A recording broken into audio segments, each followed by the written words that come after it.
অসমত তৰুণৰাম ফুকনৰ পিছতে গোটেই ভাৰতবৰ্ষত প্ৰভাৱ বিস্তাৰ কৰা মানুহজন কিন্তু হেমন্ত বিশ্ব শৰ্মা। এই অজিত দোভালৰ নিচিনা মানুহ বিচাৰি তেওঁলোকক ৰাখক যে ৰাইজে কি কৈ আছে, মই এই কামটো ৰাইজে কি কৈছে, চামচা নহয়। AGP তেতিয়া একদম অসমীয়া বাংলাদেশী মুক্ত অসম, এতিয়া AGP যিটো 26-40 ওলাইছে বাংলাদেশী যুক্ত অসম। এই পাৰ্টিকুলাৰলি এজনৰ মাতৃভাষা অসমীয়া নহয়। একনায়কতন্ত্ৰ ইন্দিৰা গান্ধীৰ ভিতৰত দেখিছিলোঁ। আজি এই এটা কাৰণে কংগ্ৰেছ ধ্বংস হৈ গ'ল। আজি দিল্লীৰ লগত কোনো আমাৰ ডাইৰেক্ট ট্ৰেইনে নাছিল, ডাইৰেক্ট প্লেনো নাছিল, তেতিয়ালৈকে নাছিল। এইখিনি ক্ষেত্ৰতো যোগাযোগৰ ক্ষেত্ৰত দেখিছিলোঁ। আৰু বিশেষকৈ মই ধন্যবাদ দিম এই বৰ্তমান চৰকাৰক। 83 জন্ম হোৱা পাৰ্টিটো ইমান সোনকালেই শেষ হৈ যাব, এতিয়া শ্ৰাদ্ধ কৰা মানুহ নাপাব, তেওঁলোকৰ নিজৰ শ্ৰাদ্ধ নিজে কৰিব লাগিব। গোটেই ভাৰতবৰ্ষত আমি এতিয়া প্ৰায় সমান পৰ্যায়ত আহি গৈছোঁ। মেট্ৰ' নিউজ গুৱাহাটীলৈ আপোনাক স্বাগতম। মই মহেশ কলিতা। আজি আমি আৰম্ভ কৰিব ওলাইছোঁ ব্যক্তিত্ব শীৰ্ষক অনুষ্ঠান। আজি ব্যক্তিত্ব শীৰ্ষক অনুষ্ঠানত আমাৰ অতিথি হিচাপে আছে পদ্মশ্ৰী তথা বিশিষ্ট সমাজসেৱক অজয় দত্ত ডাঙৰীয়া। আৰু অজয় দত্ত ডাঙৰীয়াৰ পৰা আমি জানিম অসমৰ সাম্প্ৰতিক ৰাজনীতি তথা সমাজ জীৱনৰ কথা। অজয় দত্ত ডাঙৰীয়া, মেট্ৰ' নিউজ গুৱাহাটীলৈ আপোনাক স্বাগতম জনাইছোঁ। মোৰ ফালৰ পৰা ধন্যবাদ। আৰু আপোনাৰ মেট্ৰ'ৰ চেনেলৰ জৰিয়তে সকলো দৰ্শকলৈ জনাইছোঁ মোৰ অভিনন্দন।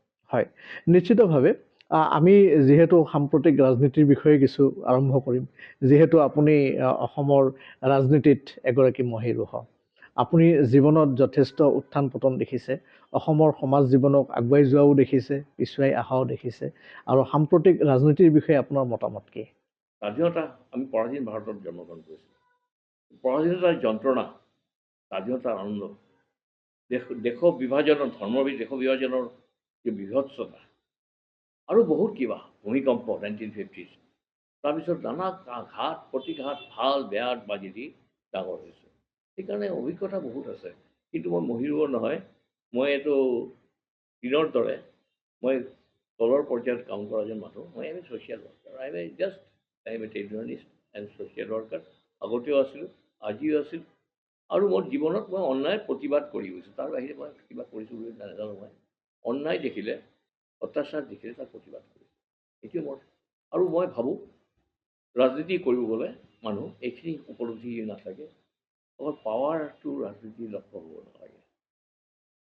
সমাজৰ উন্নতি কৰাটো, সমাজক ৰক্ষা কৰাটো, সমাজৰ বেয়াটো আঁতৰাই দিয়াটোহে ৰাজনীতিটোৱে। কিন্তু মই দুখেৰ সৈতে কৈছোঁ, আপুনি মোক প্ৰথমতেই যিটো দিলে যে বৰ্তমান পৰিস্থিতিত আমি যিটো ৰাজনীতি দেখি আহিছোঁ আগৰ পৰা, বহুত বেয়াও আছিল, চবচে ভাল আছিল এইটো নহয়, কিন্তু আজিৰ নিচিনা নাছিল।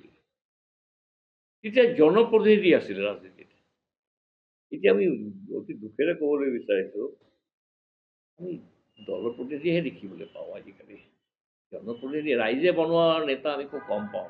দলে বনোৱা বা ব্যক্তিয়ে বনোৱা নেতাই আমি দেখিবলৈ পাওঁ। এইটো আমাৰ দুৰ্ভাগ্য। হয়, অন্য কথা এটা সোধোঁ। যিহেতু আপুনি অসমৰ সমাজ জীৱনৰ লগত জড়িত, অসমৰ উন্নতি, আপুনি ক্ৰমবৰ্ধমান উন্নতি আপুনি দেখিছে, নিজ চকুৰে দেখিছে। অসমখন এটা সময়ত কি আছিলে, আজিৰ তাৰিখত অসমখন কেনেকুৱা এটা মানে অনিৰুদ্ধ গতিৰে যোৱা বুলি ক'ব লাগিব। গতিকে এই ক্ষেত্ৰত অসমৰ যি মানে ক্ৰমবৰ্ধমান উন্নতি, এই উন্নতিৰ ক্ষেত্ৰত আপুনি কি ক'ব? অসমৰ উন্নতি মানে অসমৰ মেইন সমস্যা আছিলে যোগাযোগৰ সমস্যাটো সাংঘাতিক আছিল। আমাৰ এজন প্ৰধানমন্ত্ৰী আছিলে জৱাহৰলাল নেহৰু, যি অসমৰ সকলো ক্ষেত্ৰত বঞ্চিত কৰি আহিছিল। আৰু এই ভয়তে কিবা অসমৰ মানুহ যদি কয় আমাৰ ব্ৰহ্মপুত্ৰৰ ওপৰত সেতু লাগে, দলং লাগে, তেওঁ পাগল নেকি? এইটো চাইনা আহি যাব, তেল শোধনৰ কাৰণে চাইনাই ব্যৱহাৰ কৰিব। আৰু এই চাইনাক তেওঁ লৈ পেলাই নিৰাপত্তা পৰিষদৰ মেম্বাৰ কৰি দিলে। আমাকে অফাৰ কৰিছিলে নিৰাপত্তা পৰিষদৰ মেম্বাৰ হোৱাৰ কাৰণে ভাৰতবৰ্ষ চাইনাতকৈ 1 বছৰ আগতে স্বাধীনতা লাভ কৰিছিলে আৰু গণতান্ত্ৰিক দেশ আছিলে। আমেৰিকা, ৰাছিয়া দুটা পক্ষই বিচাৰিছিল যে ইণ্ডিয়া নিৰাপত্তা পৰিষদত আহিব লাগে, এটা ছিট খালী আছে। কিন্তু ভাৰতবৰ্ষৰ তথানীন্তন প্ৰধানমন্ত্ৰী ক'লে নাই, আমাতকৈ ডাঙৰ সংখ্যাত ডাঙৰ, তেওঁলোকে জনসংখ্যাত বেছি, তেওঁলোকে লওক। পৃথিৱীত শুনিছেনে এনেকুৱা কথা? আজি এই মানুহজন কাৰণে আমি বহুত পিছুৱাই গৈছিলোঁ। আজি স্ৰেফ তেতিয়া তাহানিত 20 কোটি টকাত এই দলংখন হৈছিল, ব্ৰহ্মপুত্ৰ দলং। বহুত আন্দোলন বৰুৱাদেৱৰ নেতৃত্বত। কিন্তু এটা গণ্ডগোল আমাৰ মানুহে কৰে, আমাৰ দূৰদৃষ্টিৰ অভাৱ, অসমীয়া মানুহৰ দূৰদৃষ্টিৰ বৰ অভাৱ। কাৰণ আমি বহিৰ্বিশ্বৰ পৰা বেলেগ হৈ আছিলতো, ভাৰতৰ পৰাও বেলেগ হৈ আছিলোঁ, মেইনলেণ্ডৰ পৰা আমি বহুত দূৰত আছিলোঁ।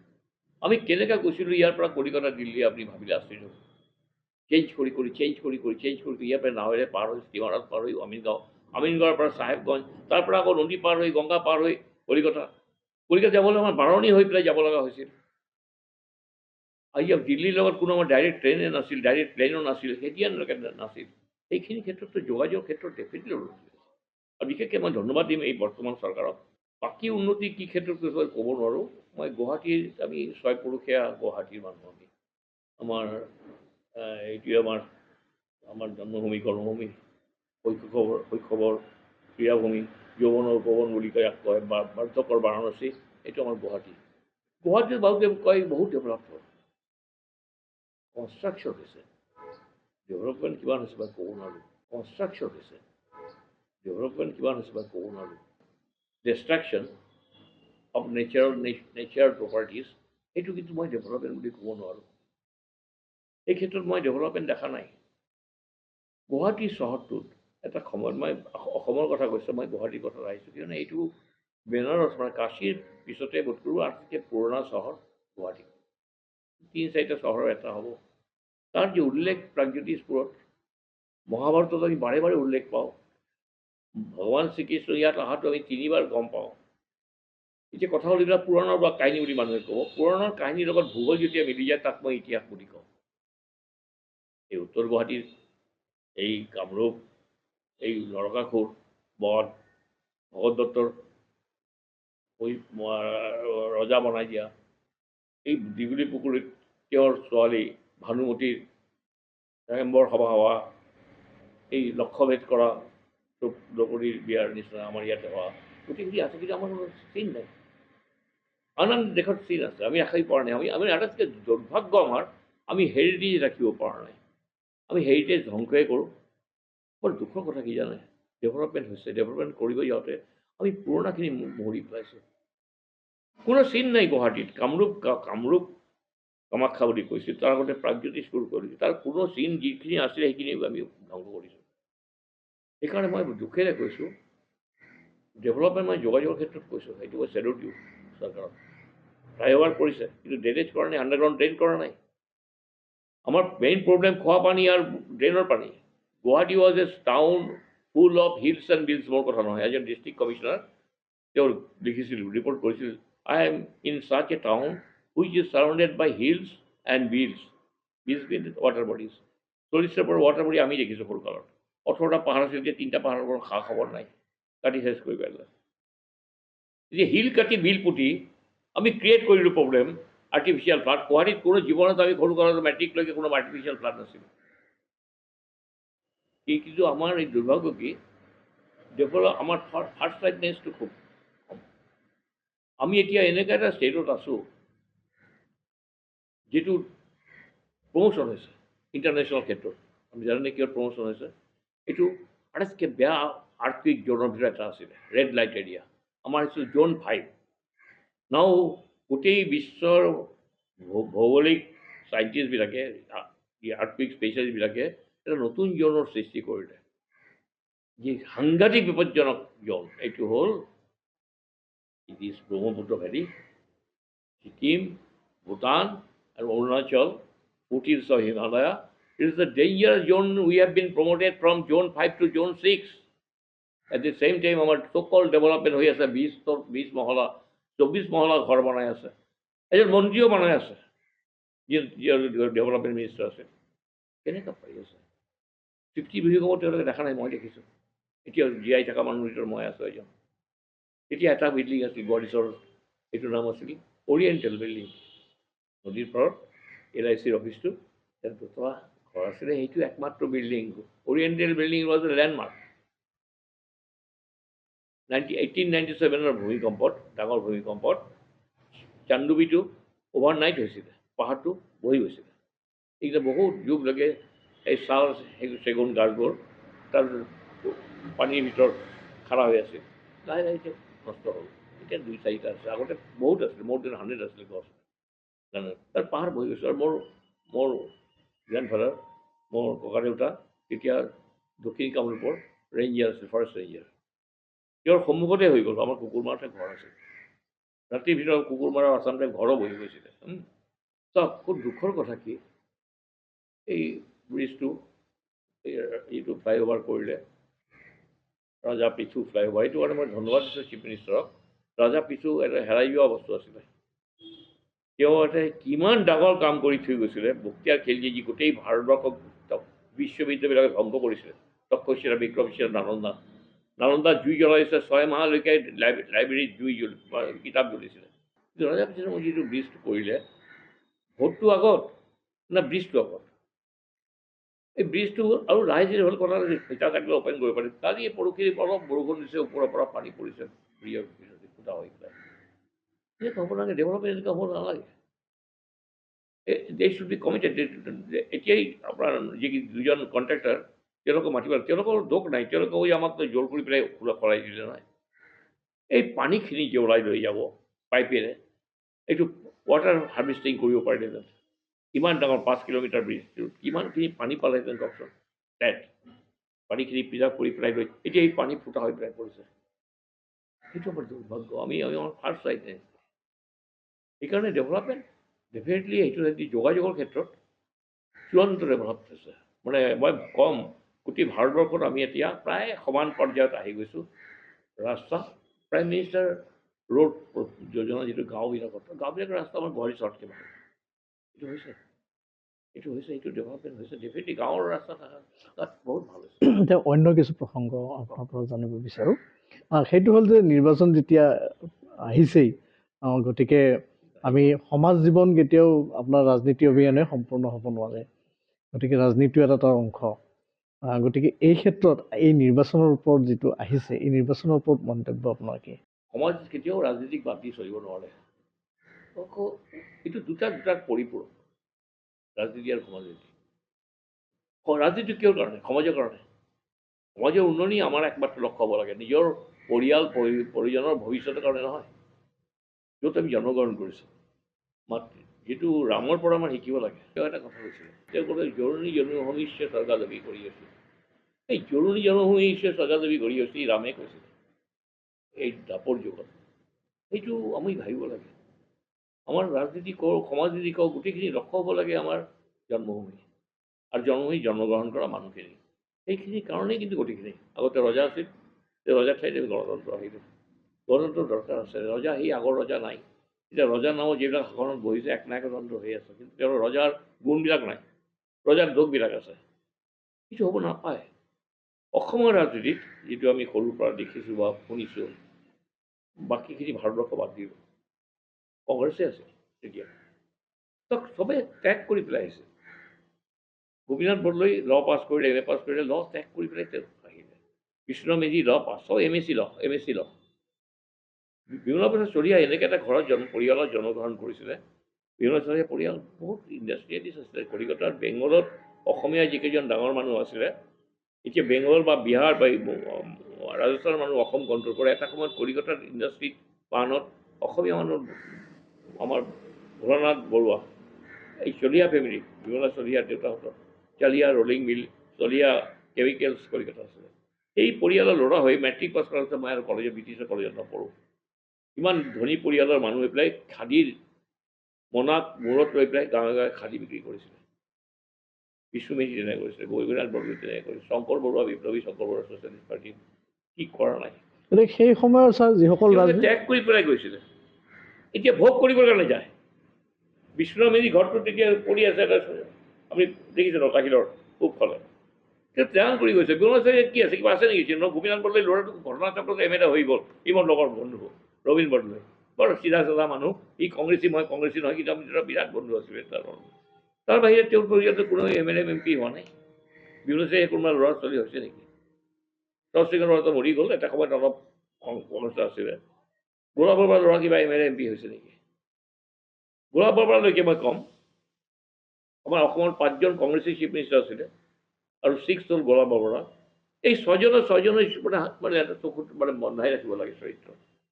পাৱাৰ থাকি কেনেকৈ চলিব লাগে, এইটো বেলেগ হৈ গ'লে কোনো কাৰো ঘৈণীয়েকে কোনোদিন চৰকাৰী গাড়ীত উঠি পোৱা নাই, এনেকুৱা ত্যাগী মানুহ আছিলে। কিন্তু আজি আমি কি দেখিবলৈ পাইছোঁ? মই ঘটনাচক্ৰত ৰাইজে মোক এম এল এ বনাইছে, মই এম এল এ হোৱা নাই দেই। ৰাইজে মাতি পেলাই মোক এম এল এ কৰিছিলে। বিৰোধী নোহোৱাকৈ গণতন্ত্ৰ হ'ব নোৱাৰে, এইটো কমিউনিষ্ট গণতন্ত্ৰ।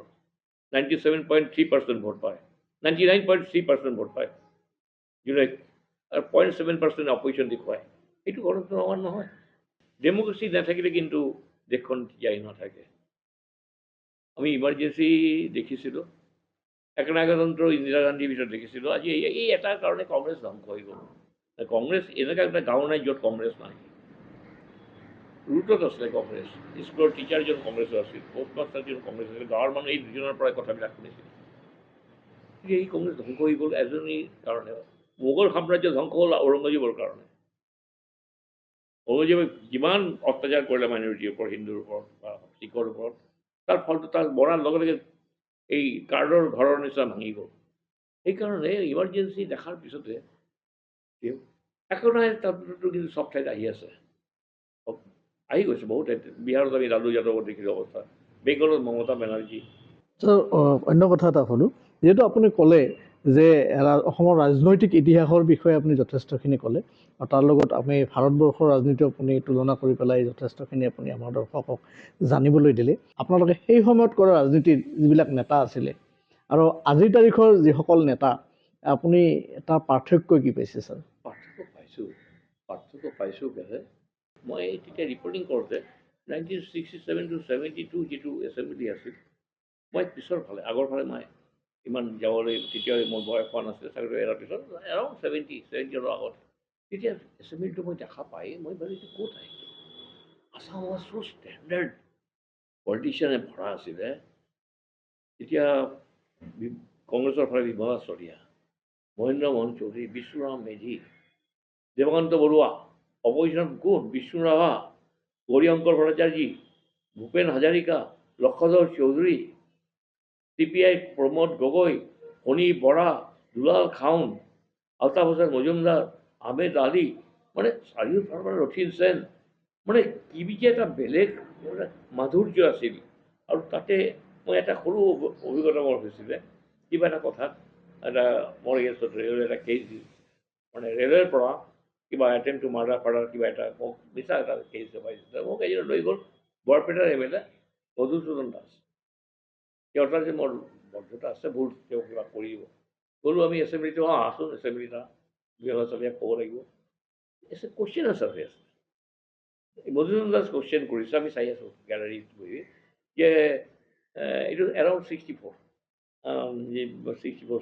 তেতিয়া কৈছে যে কেইজন ইনফিল্ট্ৰেটাৰ্ছ আছে, পাকিস্তানী ইনফিল্ট্ৰেটাৰ্ছ কিমান আহিলে, যে পাকিস্তান কৈছে এটা সংখ্যা দিলে, এই 1,15,000 কিমান, তাৰ ভিতৰত এজেণ্ট কেইটাৰ নাম আছে নাই, এজেণ্ট মানে এই যিজন উত্তৰ দিলে তেওঁৰ নামটো আছে নাই, সকলোদিনক কৈছে ইউ আৰ নাম্বাৰ 1 এজেণ্ট, আপুনি শ্বেল্টাৰ দিয়া মানুহ হ'ল, আপুনি আনা মানুহ, আপুনি আপোনাৰ এছেম্বলিত চব বাংলাদেশী, চব পাকিস্তানী, আপুনি তাত আপোনাৰ নামটো আপুনি ইমান সংখ্যাটো কৰে, আৰু why you are so' afraid of me, Bimala শইকীয়াই ক'লে, আপুনি এইজনক উত্তৰ দিব যে মই নিজে এজেণ্ট এটা, এই উত্তৰটো দিয়ে, এইটো হয় নেকি, কোনো বিশ্বাস কৰিব নেকি 1,15,000 আছে, তেতিয়াই কৈছে যে 20 লাখ আছে। হৈ হুলস্থুল হৈ গ'ল, তেওঁক এজেণ্ট কৰাৰ কাৰণে এইটো পাঞ্চ আউট কৰিলে স্পীকাৰৰ গাম্ভীৰ্যতা, কাজিয়া কৰা নাই, তেওঁ ক্ষমা খুজি হৈ গ'ল। বিমলা শইকীয়াই ক'লে পিছ মিছন, যে নাগালেণ্ড পিছ মিছন চলি আছে, এইটো বহুত নাজানে এতিয়া। এভাৰেষ্ট স্কট বুলি এটা ব্ৰিটিছ এজেণ্ট আছিলে, জয়প্ৰকাশ নাৰায়ণ আৰু বিমলা শইকীয়া মেম্বাৰ, নিজৰ লগত তেতিয়া এই চলি আছে।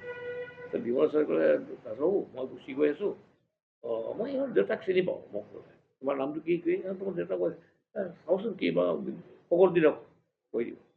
মই বোলো হৈ গ'ল খতম। এই মুহূৰ্তে দেখিলোঁ দুজনৰ ভিতৰত কিবা তাণ্ডৱ হৈ গ'ল, ফখৰুদ্দিন ভাৰ্চেছ মধুসূদন দাস। মই খাই লোৱা বোলা, ফখৰুদ্দিন দেউতা কিবা আপুনি গৈ পেলাই লাভ হ'ব জানো, বোলে কিয়, বিমলা শইকীয়াই কৈ দিছে ফোন কৰি, গৈ দেখোঁ দুজনে আহক আহক আহক আহক আহক, ফখৰুদ্দিন চাহাব ভালকৈ অসমীয়া ক'ব পৰা নাছিলে, উৰ্দু মিক্সড অসমীয়া কৈছিলে, আহক বাহক কি খাবা, গৰম খাবা না ঠাণ্ডা খাবা, এই ধৰণৰ কথা কৈছিল। তেওঁলোকে ৰচোন আগতে মোৰ ল'ৰাবিলাক এটা কাম কৰি দিয়া, তাৰপিছত বাকী কথা হ'ব। হ'ব হ'ব আগতে খাব লাগিব, তাৰপিছত মই কাম কৰিম, নাই নাই আগতে কাম কৰাৰ পিছত মই খাম। এই যে ৰিলেশ্যনটো নাই নহয়।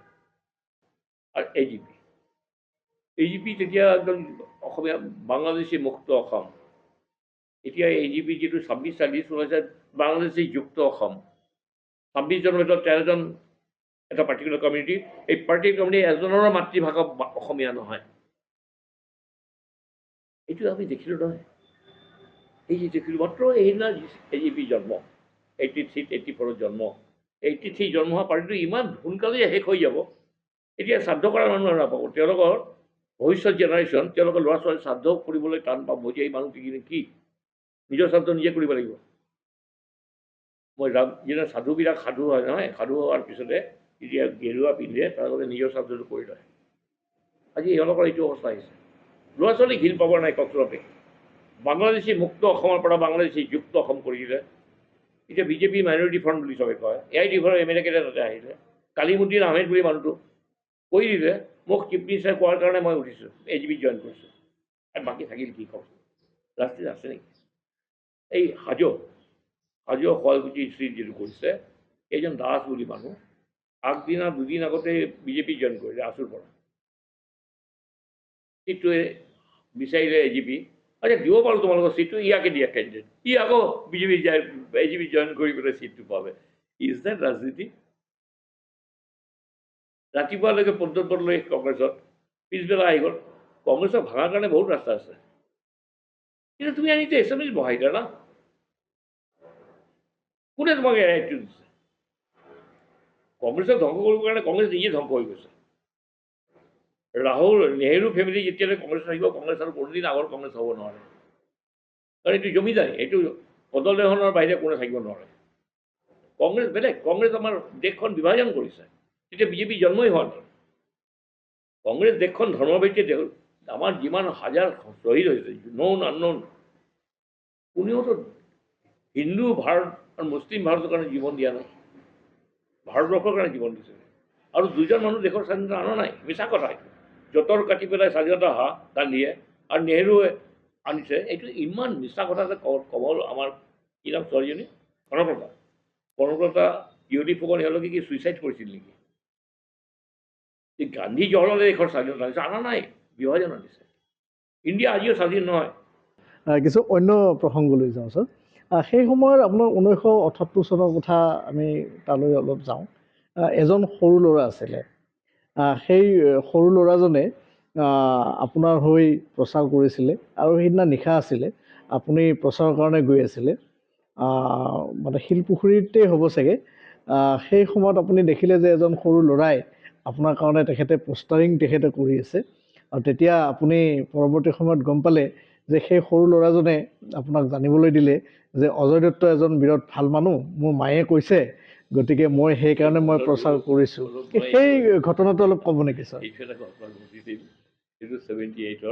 আমাৰ টকা পয়সা নাছিল, সঁচাকৈ টকা পয়সা নাছিল। ৰেণুকা দেৱী বৰকটকী বাইদেউ তেতিয়া চেণ্ট্ৰেলৰ মিনিষ্টাৰ, তেওঁৰ পুৰণা এখন জীপ আছিলে, মোক অজয় এইটো ব্যৱহাৰ কৰা, কিন্তু তেল ভৰাই বন্ধ হৈ যায়, ঠেলি ষ্টাৰ্ট কৰিব লাগে। এনেকৈ আমি আহি আছিলোঁ গন্ধি বস্তিৰ ভিতৰেদি, ৰাতি প্ৰায় 11টা বাজিছে দেই, ঠাণ্ডা আছিল, কল্ড। মোৰ এজন বন্ধু কৰি অজয় কেইটামান সৰু সৰু ল'ৰা আমি খেলি আছোঁ, কিবা কাৰোবাৰ পোষ্টাৰ মাৰি আছে, বোলাচোন চাই আহোঁ। গৈ চাওঁ মোৰ পোষ্টাৰ মাৰি আছে, খবৰে কাগজত অজয় কুমাৰ দত্ত ক'ৰবাত সমাজসেৱী অজয় দত্তক ভোট দিয়ক। সুধিলে কাৰ পোষ্টাৰ মাৰিছা? অজয় দত্তৰ পোষ্টাৰ মাৰিছোঁ। কিয় এইটো তোমালোকৰ সভা পোষ্টাৰ দিয়া নাই নেকি? নাই, তেওঁৰ টকা নাই। কৈছে নাই, নাই কোৱাটো তাৰ মানে এনেকুৱা তাৰ আত্মবিশ্বাস। মোৰ মায়ে কৈছে তেওঁৰ টকা নাই। আচৰিত হ'ল কোৱাৰ ধৰণটো। কালিও মোৰ মাক কাৰোবাৰ হাত দি, মই পাহৰিলোঁ, মোৰ মায়ে খুৰা কাৰোবাৰ 50 টকা মোৰ মনত আছে পঠিয়াই দিছে তেওঁলৈ। আচ্ছা, তোমাৰ নামটো কি? এই নামটো ক'লে, আজি মুখ্যমন্ত্ৰী যিটো নাম সেইটো নামে ক'লে, হিমন্ত বিশ্ব শৰ্মা বুলি ক'লে। কোন ক্লাছত পঢ়া? ক্লাছ 5 পঢ়ি। আচ্ছা, এই ল'ৰাকেইটা কোন? মই যেতিয়া ক'লোঁ এই ল'ৰাকেইটা কোন? কোনে লিখিলে? মানে আমি লিখিছোঁ। আঠা যে মাৰিছা, মই প্ৰেক্টিকেল মানুহ, জানো যে খুব কষ্ট আঠা বনোৱাটো। কৈছে এইটো মোৰ মায়ে বনাই দি আছে।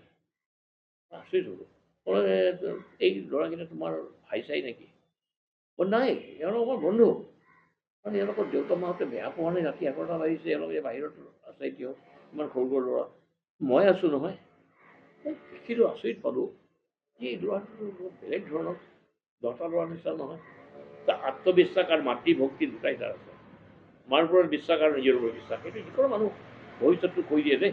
আৰু সিহঁতৰ দেউতা মাক যদি কোনোবা কাৰণে মোক বেয়া পায়, মোক ভোট নিদিয়াকৈ থাকিব পৰা নাই, কাৰণ নিজৰ ল'ৰা ছোৱালী যদি কাৰোবাৰ বেজটো লগাই কাম কৰে নহয়, এই দেউতা মাকে এইটো মই পলিটিক্সত শিকিছিলোঁ যে নিজৰ ল'ৰা ছোৱালীক ইয়ে কৰিব নোৱাৰে নহয়। মই ছাৰপ্ৰাইজ এতিয়া কাউণ্টিং গম পোৱা যায় কোন কোনে বেছি ভোট পাইছে, বেলেগত আছিলতো। আজিকালি কম নহয়। তাৰপিছত তাক লাহে লাহে ডাঙৰ হ'ল, লিডাৰ হ'ল। কিন্তু সেইদিনা মোৰ ঘৰত আহোঁতে মোক পবিত্ৰ মাৰ্ঘেৰিটা দেৱে সুধিলে, অজয় দা আপুনি আমাৰ চিফ মিনিষ্টাৰক কেনেকৈ পাইছিল লগ? বহুত সৰু আছিল মানে আমাৰ তেখেতেই জানে নহয়, মোক লগ কৰা কাহিনী তেওঁৰ মনত আছে নাই ক'ব নোৱাৰোঁ। কৈছে যে মোৰ মনত আছে, আপোনাৰ আছে নে নাই কাহিনী। মই এটা কথা মানিম, আজি তাৰ বিৰুদ্ধে বহুতে কয়, ঘৰত কয়, কিন্তু বৰ সাহসী, আত্মবিশ্বাসী আৰু মাতৃভক্তি, এইটো কিন্তু এটা লিডাৰৰ গুণ। আৰু গুণটো যাতে অহংকাৰত পৰিণত হয়, এইটো মই সদায় কামনা কৰিম। হয় ছাৰ, এতিয়া আমি অন্য কিছু প্ৰসংগলৈ যাওঁ। সেইটো হ'ল সেই সময়ৰ হিমন্ত বিশ্ব শৰ্মা, আজিৰ তাৰিখৰ মুখ্যমন্ত্ৰী, যি সময়ত এদিন শিশু হিমন্ত বিশ্ব শৰ্মাই এটা সময়ত আপোনাৰ পোষ্টাৰিং কৰিছিলে, আপোনাৰ হৈ প্ৰচাৰ কৰিছিলে, আপোনাক নজনাকৈ প্ৰচাৰ কৰিছিল, হয়তো জীপখনত আপোনাক দেখি চিনিও পোৱা নাছিল। হয় হয়,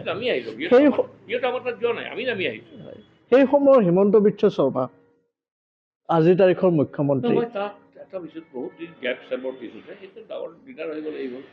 কিন্তু মই এটা কথা কওঁ, এতিয়াও মোৰ বহুত কথা তাৰ লগত তাৰ নীতিৰ লগত মোৰ নিমিলে, কিন্তু সি বৰ সাহসী। বহুত মানুহ আহিল, বহুত মানুহ গ'ল, সকলো দিন ধৰি ৰাষ্ট্ৰপতি হ'ল, কিন্তু ভেলুলেছ, স্পাইনলেছ। মনিলাল চৌধুৰী গৈ চেণ্ট্ৰেল মিনিষ্টাৰ হ'ল। দেখক আমাৰ বিজয় ভাগৱতী INTC প্ৰেচিডেণ্ট হ'ল, ভাল মানুহ আছিলে। দেৱকান্ত বৰুৱা গৈ কংগ্ৰেছ প্ৰেচিডেণ্ট অল ইণ্ডিয়া। তেতিয়া 3জন মানুহ অসমৰ একদম হায়েষ্ট পষ্টটো আছিলে ইমাৰ্জেঞ্চি সময়ত, এজন ৰাষ্ট্ৰপতি, এজন কংগ্ৰেছৰ president, all India Congress president, এজন INTC প্ৰেচিডেণ্ট। তাতকৈও কিন্তু পাৱাৰফুল আজি অল ইণ্ডিয়া, আজি হেমন্ত বিশ্ব শৰ্মা। তাক মই বেলেগ কথাত তাক সমালোচনা কৰিব পাৰোঁ। মানে আপুনি ক'ব বিচাৰিছে যে, বা আপোনাৰ মন্তব্যত, অসমত তৰুণৰাম ফুকনৰ পিছতে গোটেই ভাৰতবৰ্ষত প্ৰভাৱ বিস্তাৰ কৰা মানুহজন কিন্তু হেমন্ত বিশ্ব শৰ্মা। তাক বহুত কথাত, বহুত একশ্যনৰ বাবে বিৰোধিতা কৰি কৈছে। ছেকেণ্ড কথা, সি যিটো কোৱা হয় নহয়, সি কিপছ ইন মাইণ্ড। আমি বহুত চিফ মিনিষ্টাৰ দেখিছোঁ, পাহৰি যায়, প্ৰেছাৰত পাহৰি যায়, বা ইচ্ছা কৰি পাহৰি যায়। সেই যাকে সোমাই থাকে তাৰ মূৰৰ ভিতৰত। মই প্ৰমাণ পাইছোঁ 3টা-4টা।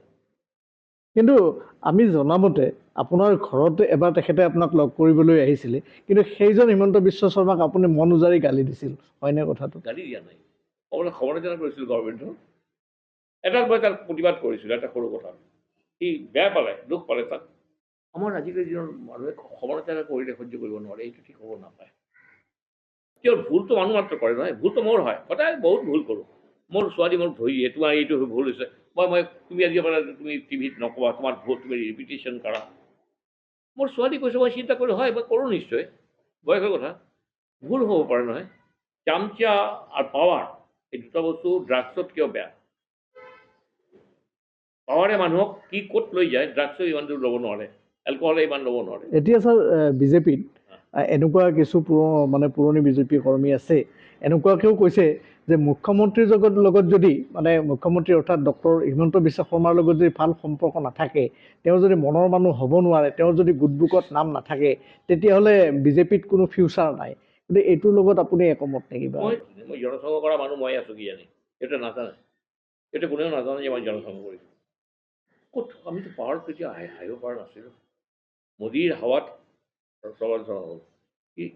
হিমন্ত যেইভাবে ভাঙি পেলাই বিজেপি চৰকাৰটো আনি দিলে, বিজেপি চৰকাৰটো এতিয়া হয়, বিজয়ন্ত দাসে কোৱা যায় কং বিজেপি হৈছে, এইবাৰ আৰু বেছি কং হ'ব। এতিয়া কোঁহাতে পদ্মত বদলৈ, মাহাতে ভূপেন বৰা, তাৰপিছত অলপ তলত গুচি গ'ল জয়ন্ত মল্ল বৰুৱা, পীয়ুষ হাজৰিকা। এতিয়া গভৰ্ণমেণ্টটো মাইনাছ তৰুণ গগৈ, মাইনাছ হিতেশ হাজৰিকা, সেই একেই গভৰ্ণমেণ্ট যেন লাগিব, সেইটো হয়। কিন্তু কৰি দেখুৱালে না, ভাঙি তছ নছ কৰি দিলে কংগ্ৰেছক। আজি মুছলিম ভোট ভাঙি দিলে, টপ এনেকুৱা ভয়েছ মই দেখা নাই কাম এনেকুৱা অপেনলি কোৱা মানুহ ভাৰতবৰ্ষত মোদীয়েও ইমান নোৱাৰিব কিছু ক্ষেত্ৰত কেতিয়াবা কেতিয়াবা ধাৰণা হয় এইটো হোম মিনিষ্টাৰ হৈ যাব চেণ্ট্ৰেলত কিন্তু কিছুমান ক্ষেত্ৰত আকৌ এইটো ভুলটো যোনে মানি লয় নহয় সি আচল মানুহ এতিয়া ছাৰ আমি অন্য কিছু প্ৰসংগলৈ যাওঁ যিহেতু আপুনি যথেষ্টখিনি অসমৰ ৰাজনীতি তথা গুৱাহাটীখন কেনেকুৱা আছিলে সমাজ জীৱনৰ কথা মুখ্যমন্ত্ৰীৰ ওপৰত কথা আপুনি গোটেইখিনি বহুতখিনি কথা আমাৰ দৰ্শকসকলক জানিবলৈ দিলে এতিয়া কিছু অন্য প্ৰসংগলৈ যাওঁ সেইটো হ'ল আমাৰ মধ্য গুৱাহাটী যিটো বিধানসভা সমষ্টি যে এনেকুৱা প্ৰসংগ ওলাইছে যে বিজেপিত যথেষ্ট যিসকলৰ মাটি পানী শিপাৰ লগত সম্পৰ্ক আছিল তেনেকুৱা নেতা বহুত আছিলে কিন্তু সেইসকল নেতাক বঞ্চিত কৰি বা সেইসকল নেতাক যোগ্য বুলি বিবেচনা নকৰি বিজয় গুপ্তাক টিকট দিয়া হ'ল গতিকে এই ক্ষেত্ৰত আপোনাৰ মন্তব্য কি বা বিজয় গুপ্তা সন্দৰ্ভত আপুনি কি ক'ব তেওঁৰ অতীত সম্বন্ধে কি ক'ব পাৰ্চনেল কথা আৰু পাৰ্টিৰ কথা মইতো কোনো পাৰ্টি নকৰোঁ মই এইটো মন্তব্য কৰা উচিত নথবা এটা কথা কি মই বিজয় গুপ্তাৰ বিষয়ত মই একো ক'ব নোখোজোঁ what was is involvement not only Bijay Gupta all the candidates বিভিন্ন পাৰ্টি আমাৰ ৰাইজৰ কাৰণে কি কৰিছে সমজীয়া সমাজৰ কাৰণে কি কৰিছে লোকেল প্ৰব্লেমৰ কাৰণে কি কৰিছে আজি জনপ্ৰতিনিধি মই বাৰে বাৰে ৰিপিট কৰি আছোঁ জনপ্ৰতিনিধি দল প্ৰতিনিধি আজিকালি বেলেগ হৈ গ'ল জনপ্ৰতিনিধি নাইকিয়া হৈ গ'ল তেওঁ জনপ্ৰতিনিধি আমাৰ এই MP হৈছে এগৰাকী মহিলা পান্নজা ভুজবলৰ বাদ দি তেওঁ ইলেকশ্যন জিকিছে কাৰণ মোদী আছে কালি মোদী নাথাকিব পৰহি তেওঁ ডাম্পিং গ্ৰাউণ্ডত নাযাব জানো you'll be in dumping ground Seoul be in dumping ground মই উপায় কৈছোঁ আৰু নোট কৰিব পাৰে আজি এই ধৰণৰ কথা এই বিজয় গুপ্ত অকল বিজয় গুপ্ত নহয় যিকেইজন কেণ্ডিডেট আছে তাহাঁতৰ ৰাইজৰ লগত সম্পৰ্কী ৰাইজে কোনোবা কৈছে যে এওঁ হ'লে ভাল হয় আমাৰ কৰ্পৰেশ্যন আগতে কৈছিল কাউন্সিলৰ এই মানুহজন হ'লে আমাৰ কাউন্সিলৰ ভাল হ'ব এছেম্বলি ৰাজ্যসভাত আমি ক'বলৈ নাযাওঁ ৰাজ্যসভাই ৰাজ্য ভাবিব লাগে ৰাজ্যৰ উন্নতিৰ কাৰণে ৰাজ্যসভাটো house of lord house of commons we follow' the British government policy house of লৰ্ডটো হ'ব লাগে ইণ্টেলেকচুৱেলছ দেশ দখৰ কথা চিন্তা কৰিব এইটো সমাজৰ কাৰণে চিন্তা কৰিব এছেম্বলি তেওঁলোকৰ ইনভলভমেণ্ট কি ৰাইজৰ লগত ৰাইজৰ কাৰণে কি কাম কৰিছে দিয়কচোন বিজয় গুপ্তা বুলি মানুহজনে কওক তেওঁৰ কুংকি চৌধুৰী কুংকি চৌধুৰী সৰু ছোৱালী মোৰ বন্ধু নাই মোৰ ভাতৃ কন্যা বুলি ক'ব লাগিব গুড গাৰ্ল শিক্ষিত ছোৱালী কিন্তু সমাজৰ লগত ৰিলেশ্যনটো আমি অন্য এটা প্ৰসংগলৈ গৈ আছোঁ আৰু সেইটো হ'ল যে যিহেতু আপুনি মুখ্যমন্ত্ৰীগৰাকীক আপুনি সৰুৰ পৰা পাইছে শিশু অৱস্থাৰ পৰা পাইছে আজিৰ তাৰিখৰ তেখেত মুখ্যমন্ত্ৰী গতিকে মেট্ৰ' নিউজ গুৱাহাটীৰ পৰ্দাৰ জৰিয়তে মুখ্যমন্ত্ৰীগৰাকীক কি ক'ব আপুনি ডাঙৰ প্ৰশ্ন কৰিলে মোৰ কথাটো কি মূল্য আছে মই এতিয়া অতি সাধাৰণ মানুহ I am a grass root worker টেৰিজনিষ্ট আজি মুখ্যমন্ত্ৰী হিচাপে তেওঁ আছে ব্যক্তিগত হেমন্তক মই সেইটো কথা মনত পৰি যায় সৰু কৰা কথাটো তাৰ উজ্জ্বলতাটো তাৰ মাতৃভক্তিটো তাৰ নিজৰ প্ৰতি আত্মবিশ্বাসটো তাক মই এটাই ক'ম তুমি ইমান গুৰুত্বপূৰ্ণ প্ৰশ্ন তাক কেতিয়াবা মই ভাবোঁ তুমি দিল্লীলৈ উৰা মাৰিবা তুমি এটা বস্তু জানিবা ৰজা নিচিনা হোৱা ৰাজধৰ্ম যাক কয় অটল বিহাৰী বাজপেয়ী কৈছিলে ৰাজধৰ্ম পালন কৰা মোদীক কৈছিলে গুজৰাটত মই তেখেতক ক'ম আপুনি ৰাজধৰ্ম পালন কৰক প্ৰজাৰ কথা অলপ শুনক কাণ এটা বাহিৰত ৰাখক কাণ এটা যাতে বাহিৰত ৰাখে মানুহে কি আৰু ক্ষমতা এটা সহ্য কৰাৰ শক্তি হওক মই যে ভাবি আছোঁ ভাৰতবৰ্ষৰ 4জনৰ ভিতৰত সি এটা পৰিণত হৈ গৈছে এজন হৈ গৈছে মই প্ৰথম 4জনৰ ভিতৰত এতিয়া ষ্টাৰ কেম্পেইনাৰ হিচাপে প্ৰধানমন্ত্ৰী হোম মিনিষ্টাৰ গৃহমন্ত্ৰী আৰু যোগীৰ পিছতেই তেওঁৰ নামটোহে আহি আছে আমি বিচাৰিম তেওঁৰ মোৰ শুভকামনা থাকিলে আৰু কিছুমান কথাত মই দেখিছোঁ তাৰ গুণটো এইটো অদ্ভুত গুণ ৰাতি 12টা 1টা 2টালৈকে চিন্তা কৰে কিবা জানিব খোজে অমুক কি কিন্তু আৰু অলপ জানক যে মোৰ যে কামবিলাক কৰিছোঁ ৰাইজে কি ভাবে লৈছে সেইকাৰণে স্পেচিয়েল দৰমহা দিয়া পাৰ্টি কৰক চামচা নহয় চামচাক পৰিহাৰ কৰি তেওঁ ৰিয়েল অজিত ডোভাল আজি ইমান বিশ্বাসযোগ্য প্ৰধানমন্ত্ৰীৰ ওচৰত হোম মিনিষ্টাৰ ইমান বিশ্বাসযোগ্য নহয় এই অজিত ডোভালৰ নিচিনা মানুহ বিচাৰি তেওঁলোকক ৰাখক যে ৰাইজে কি কৰি আছে মোৰ এই কামটো ৰাইজে কি কৰিছে এইটো তেওঁৰ আৰু উন্নতি হ'ব আৰু তাৰ উন্নতি আমি কামনা কৰিছোঁ এয়া আছিলে অজয় দত্ত তেখেত বিশিষ্ট সমাজসেৱক তথা পদ্মশ্ৰী আৰু তেখেতে আমাক জানিবলৈ দিলে অসমৰ ৰাজনৈতিক ইতিহাস তথা ভাৰতবৰ্ষৰ ৰাজনৈতিক ইতিহাস সাম্প্ৰতিক অসমৰ ৰাজনীতি সামাজিক ব্যৱস্থা লগতে তেখেতে আমাক জানিবলৈ দিলে অসমৰ মুখ্যমন্ত্ৰীজনৰ বহুতো নজনা কথা তেখেতৰ এই বাৰ্তালাপে আহি থকা দিনত তৰুণ প্ৰজন্মক যথেষ্ট উদ্বুদ্ধ কৰিব দেশখনৰ প্ৰতি, সমাজখনৰ প্ৰতি, সমাজখন কেনেকুৱা হ'ব লাগে। আমি তেখেতৰ সুস্বাস্থ্য কামনা কৰিছোঁ। তেখেত ভালে থাকক আৰু আমাক আহি থকা দিনত আৰু বহুত নজনা কথা তেখেতে আমাক জনাব বুলি আমাৰ আশা থাকিলে। ব্যক্তিত্ব শীৰ্ষক অনুষ্ঠানৰ পৰা ইমানতে সামৰিছোঁ। আপোনালোকে চাই থাকিব মেট্ৰ' নিউজ গুৱাহাটী।